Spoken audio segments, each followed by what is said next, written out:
Welcome everyone, and thank you for joining the CFA Society Switzerland's webinar on high yield versus short-term high yield. Two different animals. Get the insights. Many thanks to our sponsor, Principal Global Investors. Principal Global Investor operates within a boutique model, with most boutiques being highly specialized in one asset class. Post Advisory Group is one of their leading global investment managers with over $17 billion in assets under management, exclusively focusing on high yield bonds and senior loans with customized risk and duration profiles. Our speaker today is Jeffrey Stroll. Jeffrey is Chief Investment Officer and board member at Post Advisory Group. He has extensive experience in distressed debt and high yield bonds with previous experience at Marathon and Oak Tree Capital Management.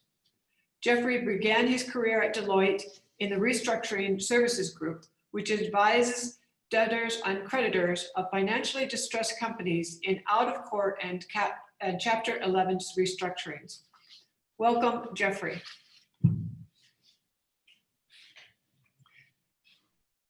Hello. Thanks for the introduction. Can you hear me? Yes. Okay, great. Well, thank you, everybody, for taking the time to meet with me virtually today. Let me share my screen so you can see my presentation.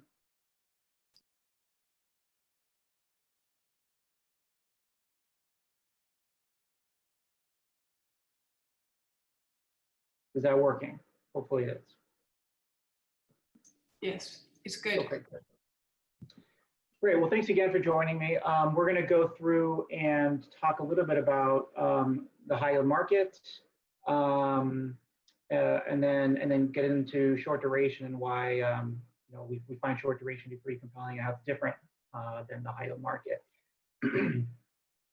So I'll skip through the summary of Post, and we'll just go quickly to a summary of the high yield market. So, the high yield market dates back to the 1980s when a group of professionals at Drexel, led by Michael Milken, well known, started to popularize investments in investment grade companies that had been downgraded below investment grade, called fallen angels.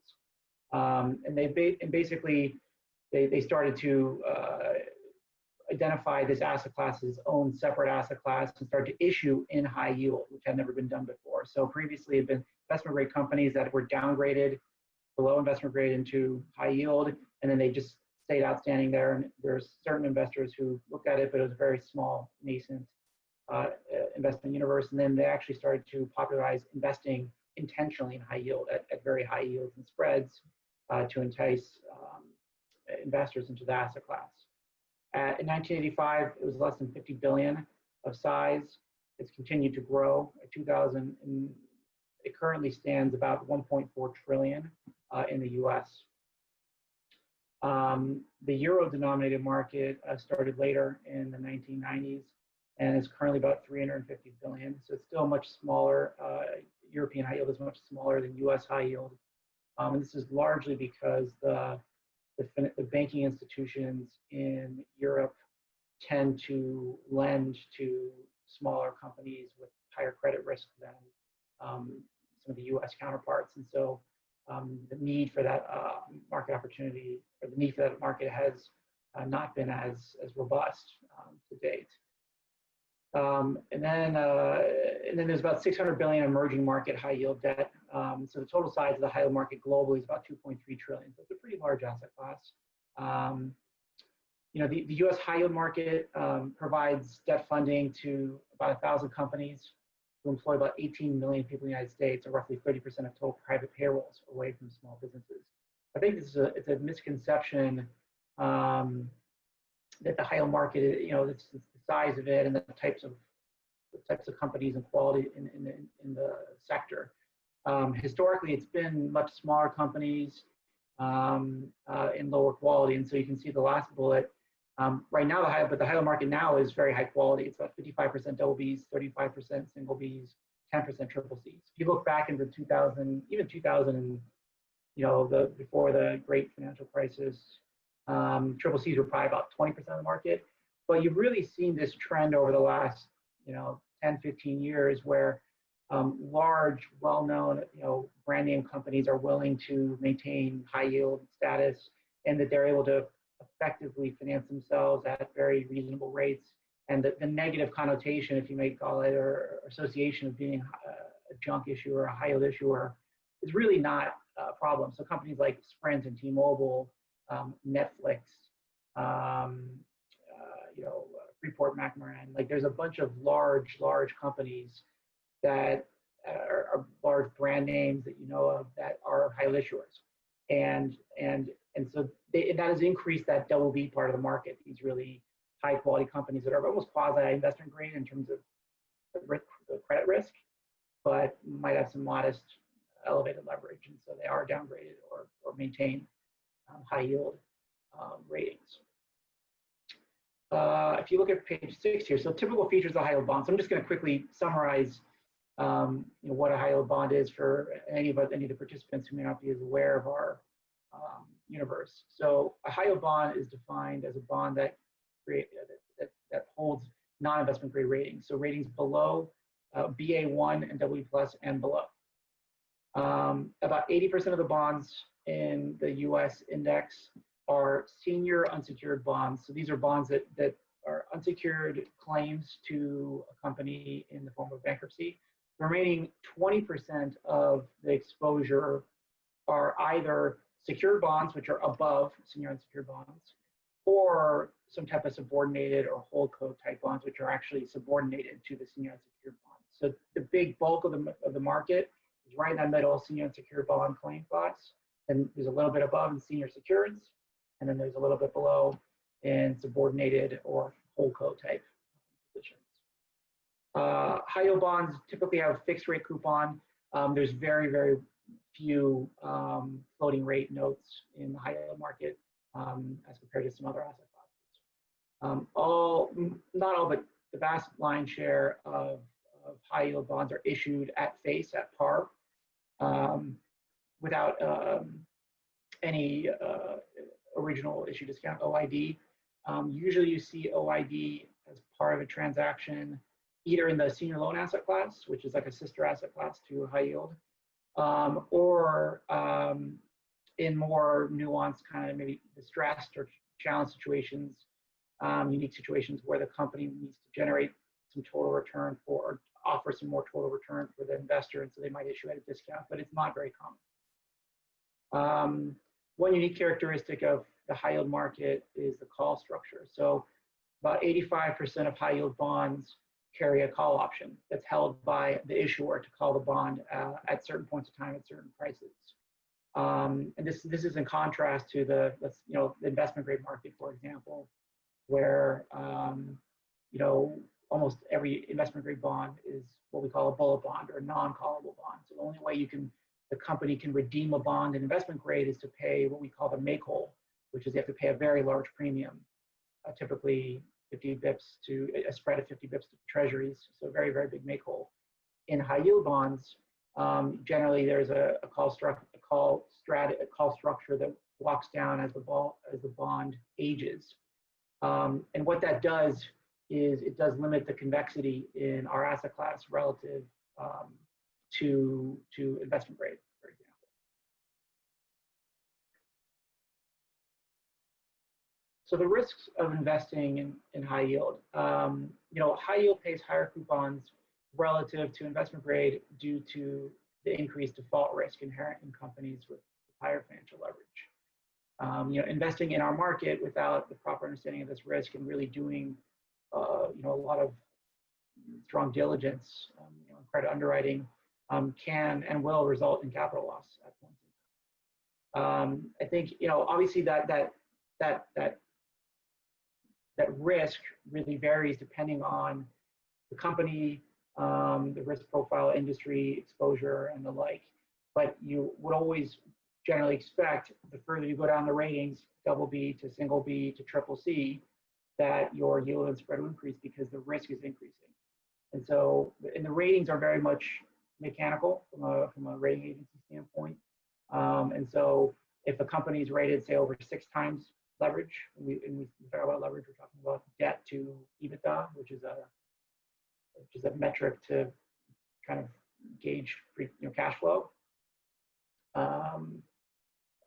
Over 6 times, you're going to be triple C. Even if you have a very high quality company that has very stable business operations, very stable business model, might be growing very rapidly. We're invested in some software companies that have very strong business models that are growing 5-10% a year for the last 5-10 years, and their enterprise value multiples, and some of them are public, trade at 20 times. And so from a loan to value standpoint, and you think this is not that risky, but because it's over 6 times, it's rated triple C. And you do get a little bit more incremental yield and spread as a result of the ratings. But credit risk is very important. As I mentioned before, ratio to par, our upside investing in high yield is limited, right? You can trade above the call price, but not meaningfully above a call price for an extended period of time. Will eventually gravitate down to that call price over a period of time. But you can lose all your money if you get the credit wrong and if the company defaults. Generally, recoveries historically have been in the high yield asset class, have been around 40%. But that varies pretty wildly depending on the situation of that default, the industry, and the like. And so we've seen energy bankruptcies in recent periods where recoveries are zero, just completely zero. So you go from par to zero, you write the whole thing off. So you have to be very cautious from a credit risk standpoint. It's very important. Just like other fixed income instruments, high yield does maintain interest rate risk. So if we're seeing volatility in rates, you will see bond prices move up and down. There's a little bit less volatility in high yield in relation to rates, partially because the high yield asset class does maintain shorter duration relative to investment grade, and also because there is more spread in our product, so there is more cushion to movements in rates, versus if you have a very small spread in investment grade bonds, you're much more sensitive to rate moves. Liquidity risk is actually something that's very important to think about, especially in the high yield market. Our market is relatively liquid relative to other asset classes like treasuries or investment grade, even other types of structured products like RMBS. The effective bid-ask spread is typically 1/4 to 1/2 point, but can really spike materially in times of market volatility. So just this past spring in March, when we saw the volatility hit our market associated with coronavirus, parts of our market, you were seeing bid-ask spreads of 5 to 10 points. It was pretty shocking. We haven't seen that since really 2008. So it can be illiquid at times. I would say, compared to the European high yield market, the U.S. market is much more liquid. The European market definitely, the sell side, the banks, the market makers in Europe do not take much inventory risk, balance sheet risk. They don't really do as much. They don't provide as much capacity from a market making standpoint relative to our U.S. counterparts. And so in Europe, you do see probably 1/2 to 1 point bid-ask spreads in kind of typical normal course of business, and in volatile points in time, you might see, again, you might see that 5 to 10 point spread, but really, it just kind of freezes up pretty quickly in Europe. There's not a lot of trading going on. There is optionality risk. So call options are attached to bonds that can result in nonlinear payoff, where investors exposed to the downside risk if yields were to go higher, but face limited upside if yields were to come down, as bond prices are likely to materially go above the call price. So it's kind of that upside downside skew. So you have negative asymmetric risk, is I guess the way I think about it. You have complete downside risk to zero because there's real credit risk, especially if you're investing lower in the capital structure into triple Cs.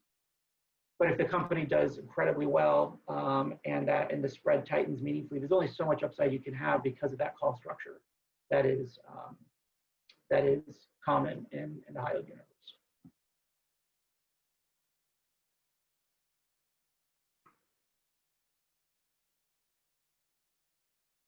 So maybe I'll talk a little bit about short duration high yield. So short duration high yield is a subset of the high yield market, and it really just consists of bonds with shorter maturities. Really, you've seen the short duration market grow over a period of time because there's been an increased focus in managers focusing directly in the short duration part of the market. So you've seen companies actually intentionally issue 5-year bonds and then to satisfy that investor demand. So you've seen the market grow to almost 600 billion as of the end of May. Previously, at Post, we've been managing short duration for about 18 years. If not the longest, one of the longest tenured managers in short duration explicitly as an asset class, as a strategy. But previously, most of the short duration market was really just owned by typical managers who owned the whole index. And so it was an asset class that was typically underfollowed, and that was part of the opportunity set and part of the reason why Post started its own dedicated short duration strategy. Short duration asset class, if you do it properly, if you invest properly, have lower credit market and duration risk than longer duration bonds. This gives us better downside risk in market sell-offs, as well as better protection given our shorter maturity profile to interest rate moves, especially in a negative fashion.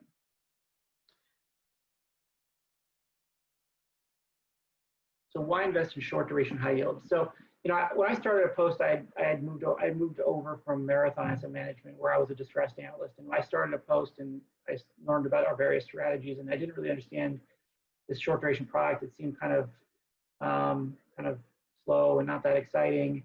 And I quickly realized how interesting it was as an asset class, and how it's almost separate and distinct from high yield in many ways, and how, as a part of an overall portfolio allocation process, how short duration high yield makes a lot of sense given if it's managed properly, the risk return characteristics that are associated with it.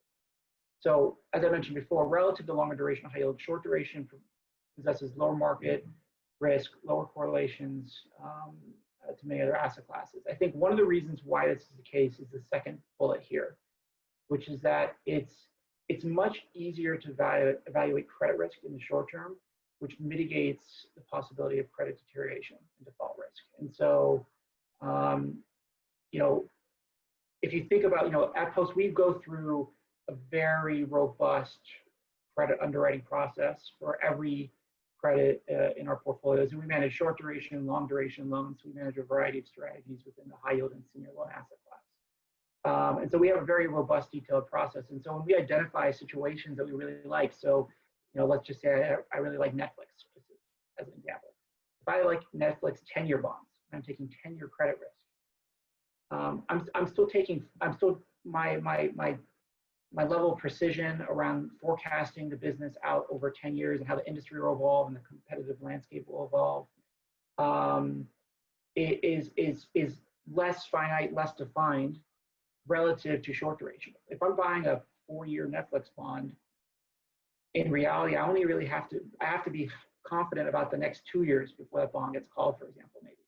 And so I can have a much higher degree of conviction that what will happen from an operating standpoint, how much cash flow will be generated, how the balance sheet will evolve over the next 2 years before that bond is refinanced and out to a longer new 10-year, for example, than that 10-year bond. So if you are really doing your credit research correctly, you can effectively eliminate credit risk because you only have to really get it right for 2 or 3 years. You don't have to get it right for 8 years, 10 years. And so I think if you're doing your job right, it really makes a difference. You can really avoid that downside risk, that jump to default risk. At Post, that's been a focus of ours since the inception of our strategy.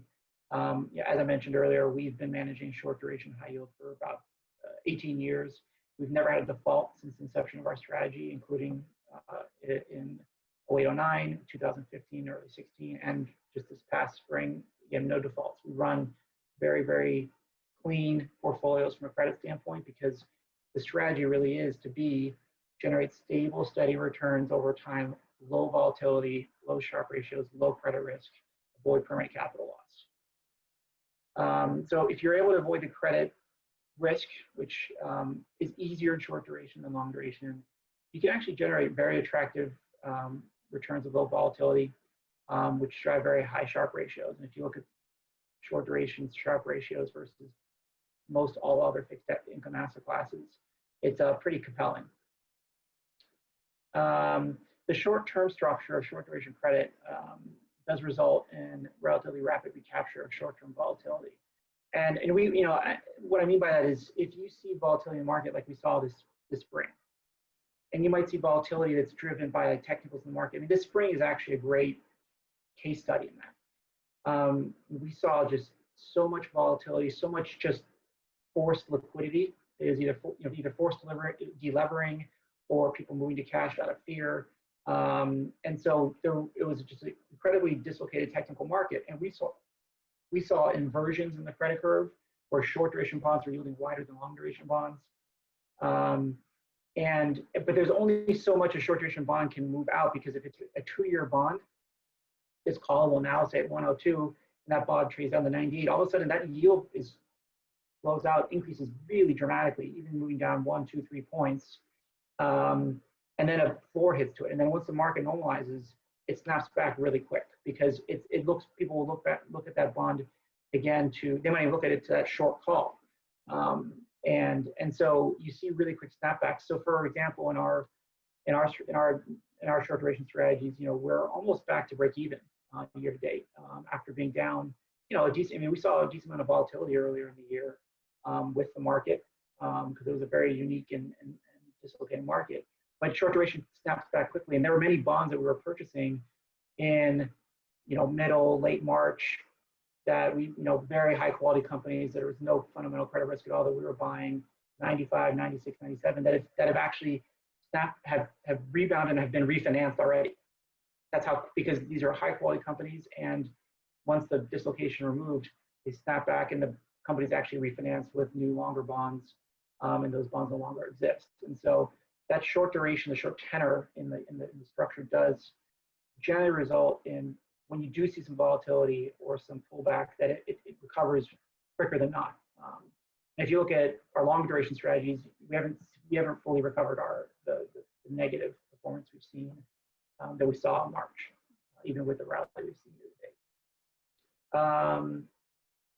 This is one thing I think that's really interesting, is there's underappreciated total return potential and optionality, in the form of optionality in both good and bad markets. And the definition, or the great example of that, is what we call rolling call bonds. I think generally, part of the reason why short duration is interesting is because what I mentioned earlier, which is, and it's the bullet below, which is a short duration paper that's frequently sold into the market from kind of typical long duration managers who don't like, the paper may not make sense relative to their indices. And so there's sometimes bonds that we call rolling call bonds. These are bonds that are callable in 30 days. So if you're already past your first call structure, and so let's say a 6% bond, it's callable at par in 30 days. Typical call structures are a 30-day call notice. That bond might be trading at par spot 1. It might be yielding 1%, 2% to that 30-day call. In some instances, it actually yields 0 or negative. But let's just say it's yielding 1% to a 30-day call. A normal short duration manager, a normal kind of traditional longer duration manager, that bond makes no sense for their portfolio. They might not be as close to it. They might be managing a 400 or 500 line portfolio. And that bond has 0 yield, 1% yield, has no duration. It's just skewing their portfolio relative to their index. And many long duration managers are trying to benchmark themselves as closely as they can. And so that bond just gets sold into the market, and they just don't want to deal with it. And what we really spend a lot of time trying to do at Post is identify situations where you can have a fundamental belief and conviction that bond will remain outstanding for some extended period of time. And there are many reasons why that might exist.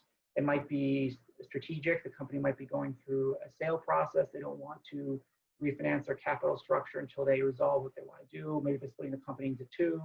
Maybe there is a regulatory issue that is limiting their ability to refinance that bond just yet. There's a whole host of reasons why a company might hold off on refinancing a bond that financially could make sense. If it's a 6% bond that costs nothing, there's no call price to refinance, the example I'm using, and they can refinance a new 8 or 10 year at 4%. Mathematically, they would do that. They're reducing their cost of capital. But there's always other reasons that are non-monetary that might be involved. And so if you're able to identify situations where you believe that bond will remain outstanding for longer, all of a sudden as a bond ages and ages and ages, 1 month, 2 months, 3 months, 4 months, you're starting to clip that coupon. And if that bond remains outstanding for a year, all of a sudden you returned a 6% return with very, very low market, credit market duration risk. And so, that optionality of that investment being extended and that coupon being collected at a higher rate than would otherwise be the case for a company for a credit risk comparable for that company, is something that's really interesting about short duration, and I think is generally overlooked by market participants, and part of the reason why I find it pretty interesting. And I already kind of talked about the last 2 bullets, but really, while we have seen an increase in short duration managers in the space, there has been in the last, say, 5 years, there's been people come into the market and establish their own dedicated short duration strategy comparable to what Coast has. It still is underfollowed. I think it's still underappreciated. And my sense is that many of the short duration managers aren't really necessarily, I think it's still an underfollowed asset class, and I think those opportunities still exist as a result. I think is my point. So here's a quick list of the kind of types of short duration instruments that we will utilize. Cushion bonds; those are bonds that have very high coupons relative to their current risk, but they're not callable just yet. But for example, let's say a company issued a couple of years ago with a 10-year 8% bond, and they subsequently have the company, they've grown earnings by 50%. They've issued equity that they've been upgraded multiple notches, and the credit risk is much higher. The bond is still not callable. So and so say that bond might be callable at 104 in the 5th year. That bond might be trading at 110. And yielding to that first call like 4% or 3%, something like that.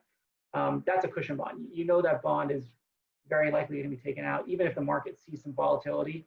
That bond's still likely to be taken out at that first call period. So that's a kind of a nice place to kind of hide out and have a decent return with probably pretty modest risk, because it's very unlikely that bond will extend past that first call price. But you still might have that big coupon for a couple of years. Rolling call bonds I mentioned before. We really love rolling call bonds at Post. If you can find those opportunities, they tend to be some of our best risk reward positions. The percent of our portfolios that are rolling calls generally vary, because you have to be able to identify those situations. Not every bond. In most situations, management teams, if it mathematically makes sense to refinance a bond, they'll do it. So you have to really, as a result of that really detailed fundamental research and having a really good dialogue with the management teams and sponsors, you have to really try to identify those situations. And so it varies over time, but that's a big important part of our portfolio. Bullet bonds, we try to mix in the callable bonds and bullet bonds, because if you see a very strong market, and bullet bonds, just to be clear, those are bullet bonds are non-callable bonds, just comparable to most of the bonds that are issued in the investment grade market. And it's a little bit more total return potential there, because you don't have the cap on your upside that's associated with the call feature. Generally, though, on average, bullet bonds trade a little bit tighter than cushion bonds do, so you pay for that convexity. But we do rotate around kind of the portfolio mix in short duration. So if we're in a really strong market and there's more refinancing risk in our portfolio, we might gravitate a little bit more bullet exposure, so we can remove some of that call risk in our portfolio and maintain exposure that way. And so bullet bonds are important. And it is especially important if we think there's a potential for any type of strategic transaction. So if we think a company is will be going through some type of M&A, or they might be sold, or they might get upgraded to investment grade, which does, generally speaking, result in a decent spread tightening. We love little bonds in those situations because you'll be able to capture a lot of total return there. So, for example, one of our companies, which was a high quality insurance company, but it was double B rated. We had a 5-year bullet bond, and my view was that insurance companies, generally speaking, don't want to stay sub-investment grade for long.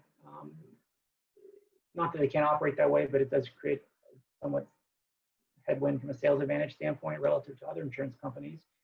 And so my view is that it was likely they either aggressively moved themselves up to investment grade by retaining capital, or they sold themselves to somebody who was investment grade.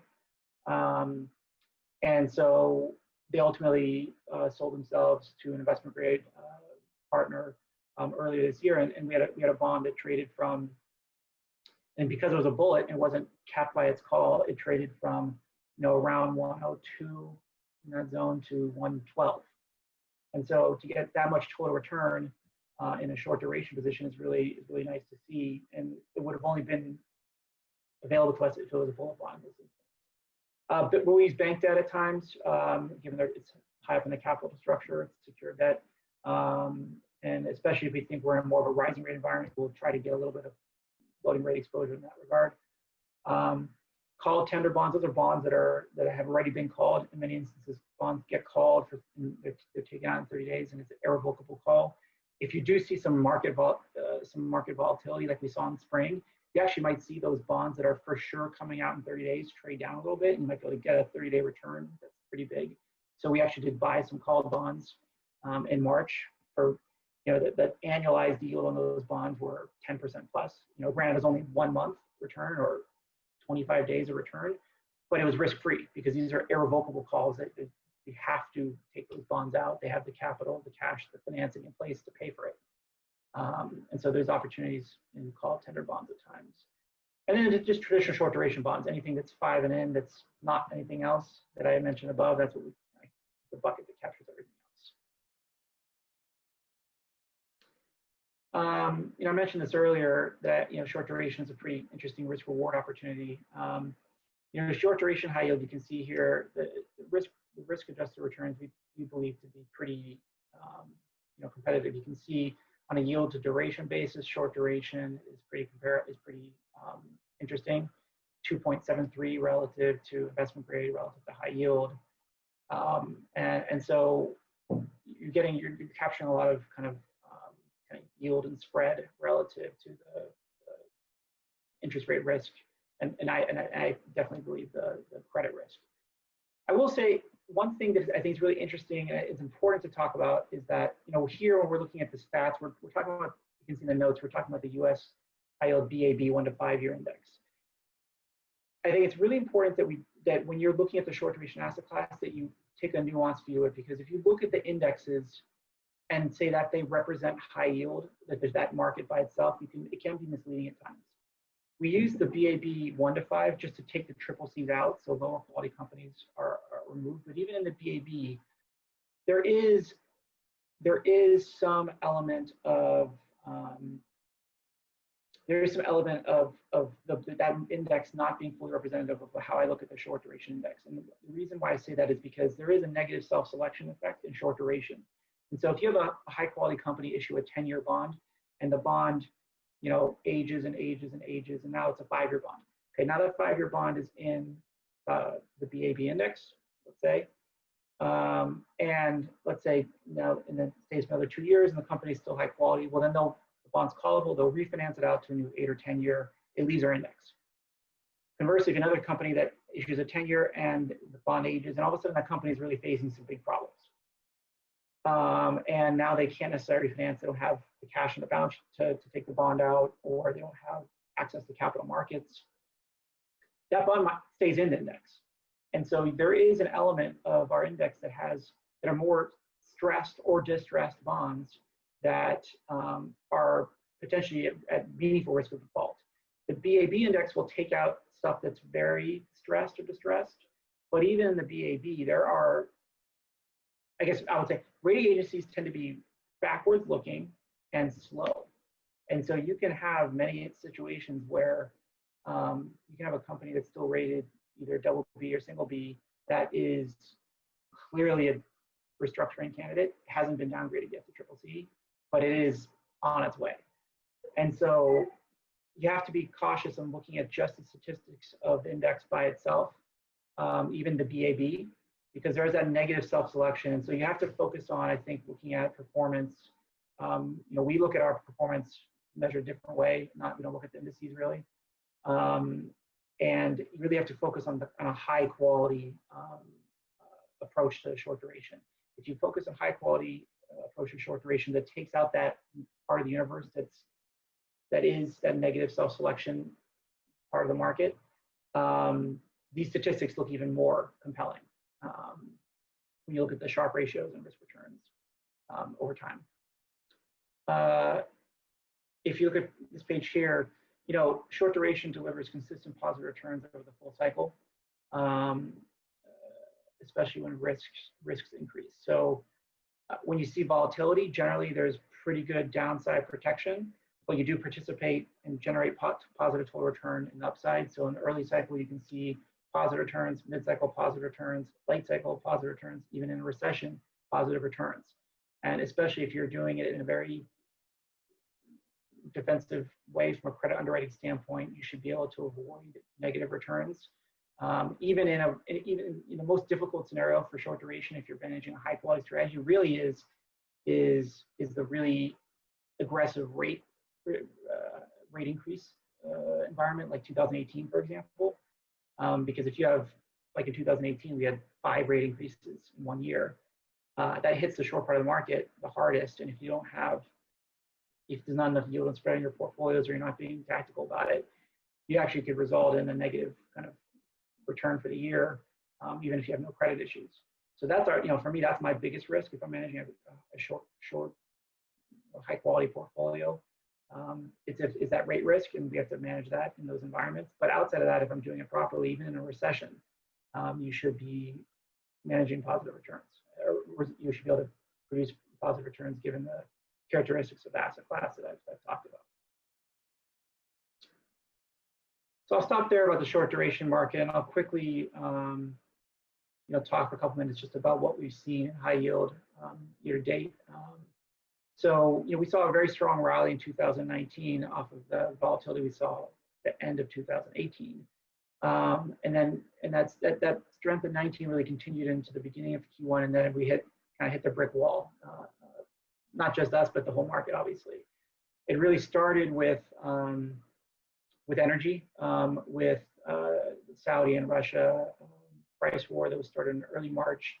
And then, which is more important for U.S. high yield, because the U.S. high yield market, about 12% of the market is energy. That compares to like the S&P or equity markets, equity indices, where energy is a smaller percentage of the market.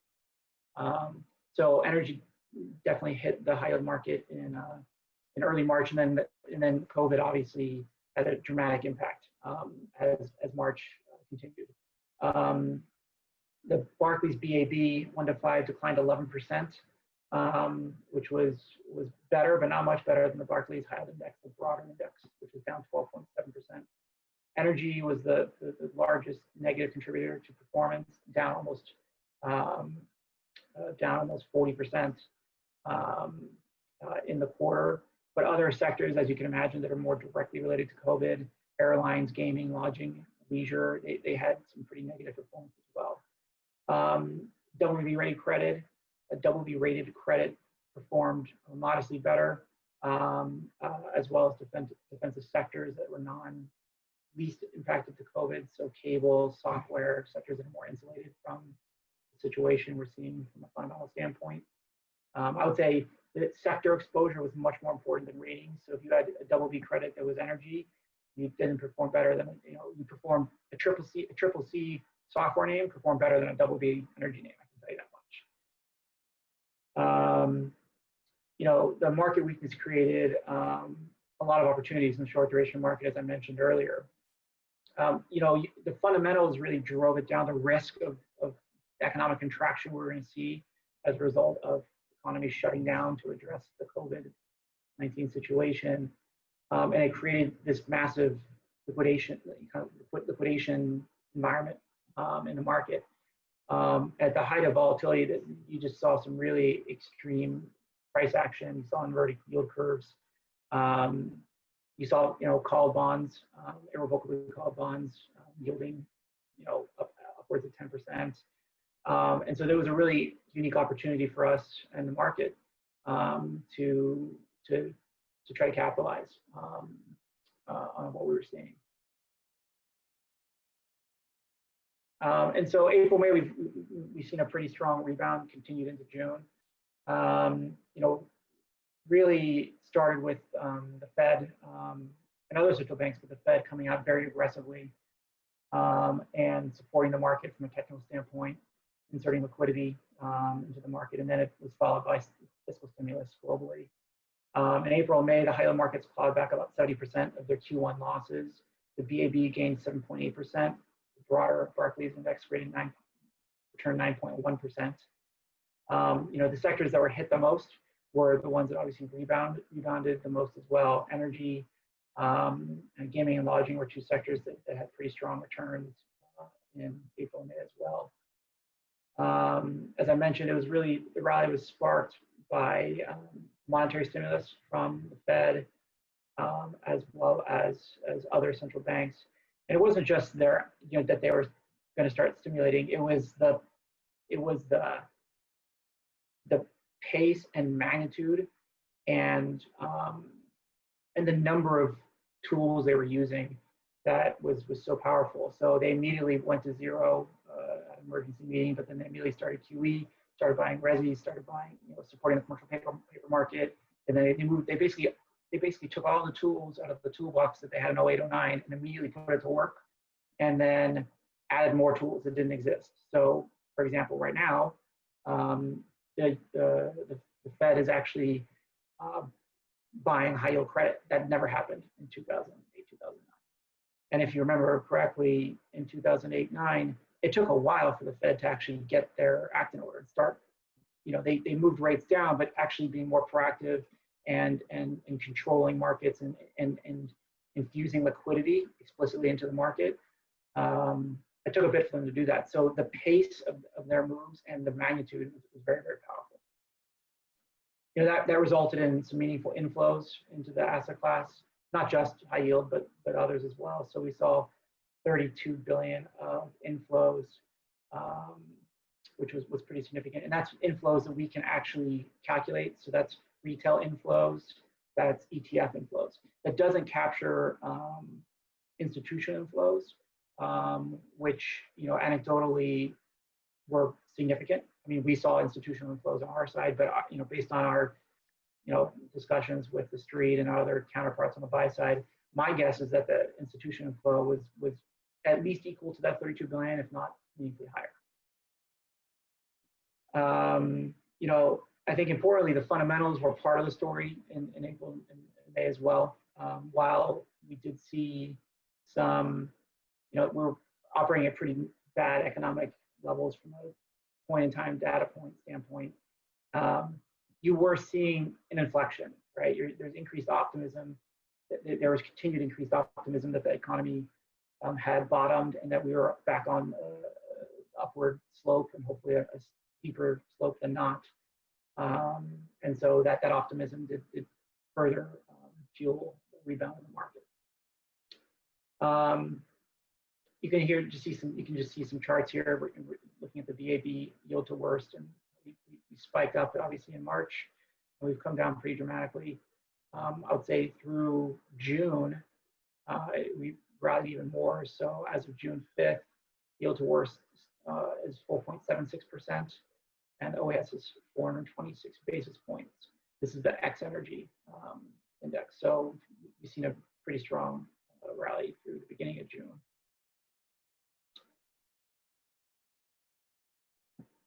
So this slide is talking about the Fed. I really talked about kind of the actions they took. I think the one thing I'll highlight on this page is that the hedging costs have reduced materially, and that's been a benefit to short duration high yield. There's a lot of investors in Japan and Europe who like short duration high yield because you're able to get incremental yield and spread above and beyond what you can get in local markets, that without having to take much credit risk. But it has been challenging in recent periods because the hedge has been so expensive. So euro and yen in 2000 at points in 18 were almost 3.5% negative carry, and so that's a big headwind. And so now with the Fed moving so aggressively, that hedge differential has moved much more in our favor, and so we're seeing a lot of interest in the asset class again from our European and Japanese clients, because it does make a lot more sense now. You have 55 bips headwind for yen and 76 for euro, which results in a net return profile that's much more compelling than we've seen in recent periods.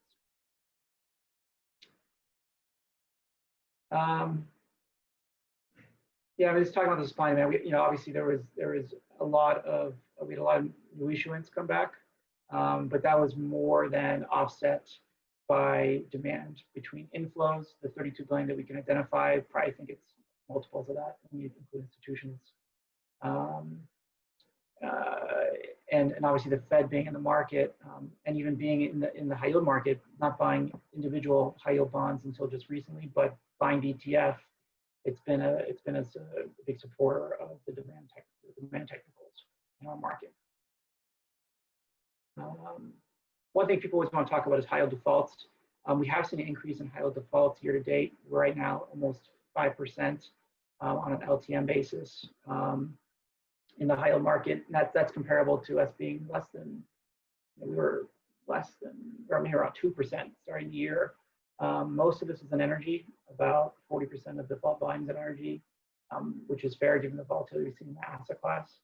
And then there were a couple other names that were likely to have filed otherwise. There were distressed candidates coming in and had to eventually file. Like Frontier, Intelsat large cap structures that did ultimately file, and their bonds are already trading at very distressed levels. And some retail names as well, Neiman Marcus, JCPenney names that were previously considered very risky, and then COVID fully forced them into the default scenario. We do think defaults can increase as the year progresses. It will depend on a variety of factors, but I do think it's likely that you can see a high single-digit default rate. Energy will be a large component of that. Probably we'll see some stuff related more to COVID-type sectors, some leisure names, things like that. Maybe some more retail. And energy obviously will be a big component. Unless we see energy go from, WTI goes from 45 to say 50 and stays there, you probably do still have continued defaults in the energy universe as the year progresses. And you can see here, most of the distressed part of the market is in those sectors. So energy, aerospace, defense, which is transportation, retail. These are the sectors where you're seeing most of the distress and where you likely will see most of the defaults going forward. Most of the rest of the market is performing reasonably well, and companies have pretty decent access to liquidity to manage their capital structures. And given the continued technical strength that I think the Fed will continue to support, my view is that outside of these directly impacted sectors by COVID, we shouldn't have too much incremental default risk away from those sectors. Thank you, Jeffrey. That's really fascinating. And you certainly make a compelling case for the short-term high yield, that you have better credit risk, better opportunity to identify higher quality. At the same time, you've got shorter duration, so you've got a higher yield to duration. It looks like a very compelling case, a very interesting asset class. A couple questions, though. We'll kind of go back from the later points to the earlier points. You talked about the default. Is there any change in the recovery rates that you're seeing in the defaults? You're seeing, right now, you're seeing a little bit lower recovery rates just because energy is a higher component of that default mix. Energy companies, when they default, tend to be pretty nasty affairs, and the recoveries tend to be pretty low, and in some instances zero. So it is a little bit lower right now. Historically, it's been about a 40% default rate. My guess is if you look at a full cycle, that default rates, it's probably likely you see a little bit lower recovery, and that's less about energy and more a function of that you're seeing a little bit more bank debt issuance in the market over the last couple of years, and so that part of the cap structure, that bank debt part of the capital structure has thickened a little bit over the last couple of years, which results in a little thinner, more narrow unsecured bond class, which can result in a little lower recoveries. But I wouldn't. Right now, my guess is that recoveries going forward are probably in that, I would say it's maybe 5% lower, something like that, not too much worse, but maybe a little bit lower than we've seen. Okay, and more a result of the sector components of what's defaulting. It's more energy, and there's a little bit that is in relation to bank debt. But again, when we look at short duration, for example, in our short duration strategies, we own basically no energy. For this reason alone, we're trying to limit our credit risk and permanent capital loss.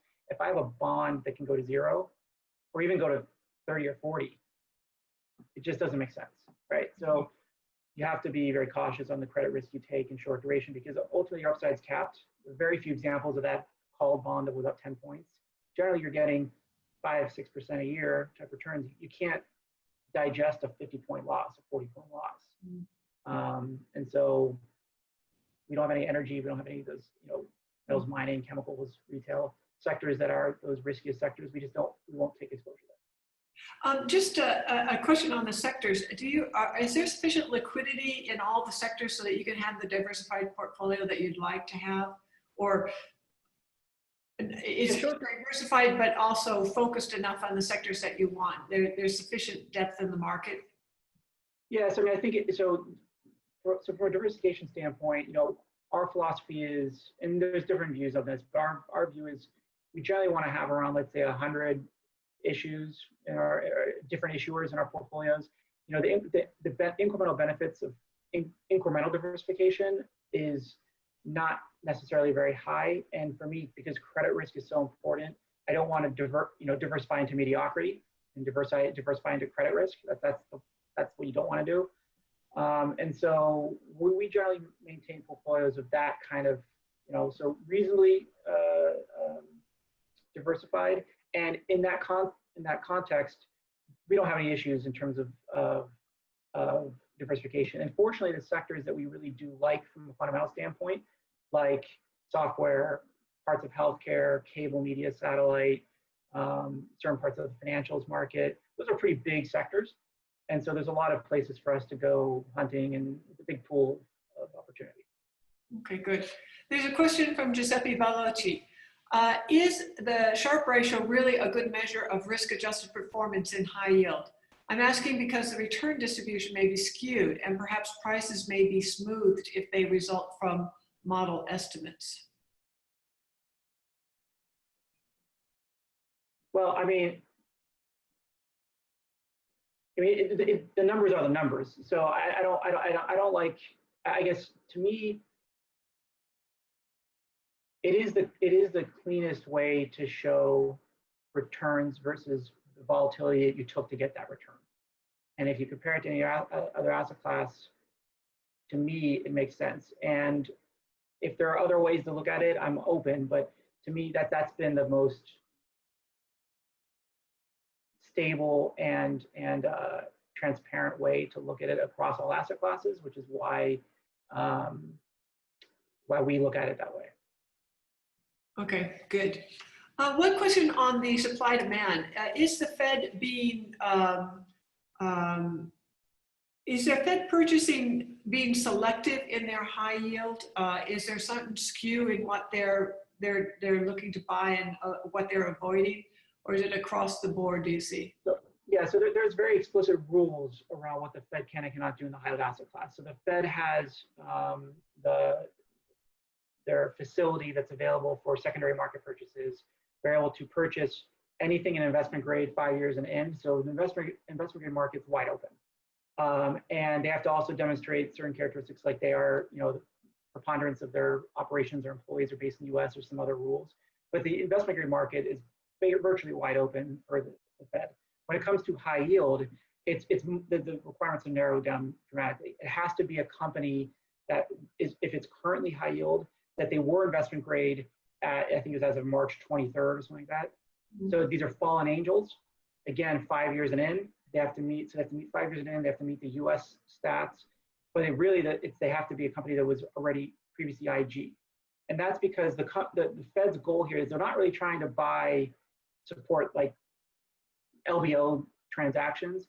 They're trying to make sure that they're supporting companies that, if they were an IG, would have otherwise had access to a very liquid capital markets impact or function. And that just because they were randomly downgraded, and sometimes the downgrades are as random as you can imagine, that they still have that same level of access to the capital markets, and they won't be forced into bankruptcy just because of their downgrade. Mm-hmm. And so they're really trying to just that's the function they're trying to provide. The other thing that they are doing is that they're able to buy ETFs, and the ETF would be the whole breadth of the universe because the ETFs buy everything. But the amount of ETFs in terms of size they can purchase is not very meaningful. So really, it's just the focus on those fallen angels. And there's a list of them that have been downgraded since the end of March.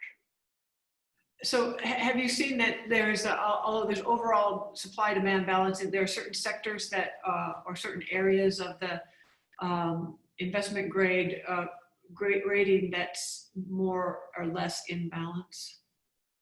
No, I mean, I think what we're seeing is that the investment grade market is clearly benefiting from it. You look at where yields and spreads are in investment grade now. I mean, it's clearly being driven either by the Fed or the fear of the Fed getting more aggressive in the market, so people are trying to buy ahead. And that's starting to fall down. People are rotating down into more risk, so we're seeing that in our asset class a little bit. So it's kind of the behavioral results. You're seeing some more demand in our market because of that. And then you are seeing situations where certain names that are eligible names are holding up much better. So we saw a little bit of volatility in the last last week or two of June, very modest in the market. But for example, Ford, which was downgraded and is eligible to be purchased, Ford Motor Credit and Ford, those bonds just kept on going up. And so you can see that was a good example of, that was one of the biggest eligible structure in the Fed's buying plan. And it was not impacted by any negative volatility that we saw the last couple of weeks. Given that you're in the short-term area, is there a fairly high turnover in your portfolio, and transaction costs relevant? It depends on the market. So if we're seeing volatility and we're seeing opportunities to restructure the portfolio or add more compelling return, you'll see more turnover. If you're seeing converts, so that's in a really volatile market, you might see more turnover.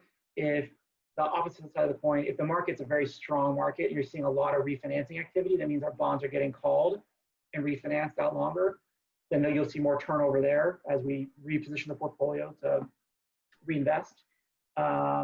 If you're seeing a market where you have a view fundamentally that there's going to be more dispersion around industries or whatnot, and you want to move your portfolio, then you might see more turnover. But if you think the market's going to be more stable and kind of grinding, we will generally stay put, because there are transaction costs inherent in turnover and in repositioning portfolios. So if we don't need to trade to return how we think we should, given the market, we won't trade.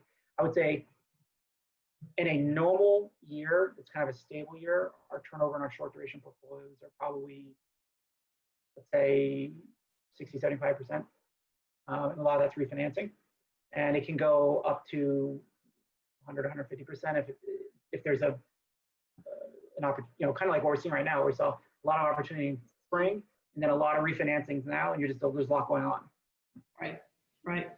Well, this has been terrific, and it's just a fascinating insight into, I think, an overlooked asset class that provides an amazing return and capabilities that's really very much worth considering. So thank you very much for taking your time today to discuss it with us. And thank you everyone who joined us on the call and will benefit from the investment capabilities that have been enhanced through this. Just to let you know, there will be a survey will be sent out tomorrow to rate this, and a video will be available later.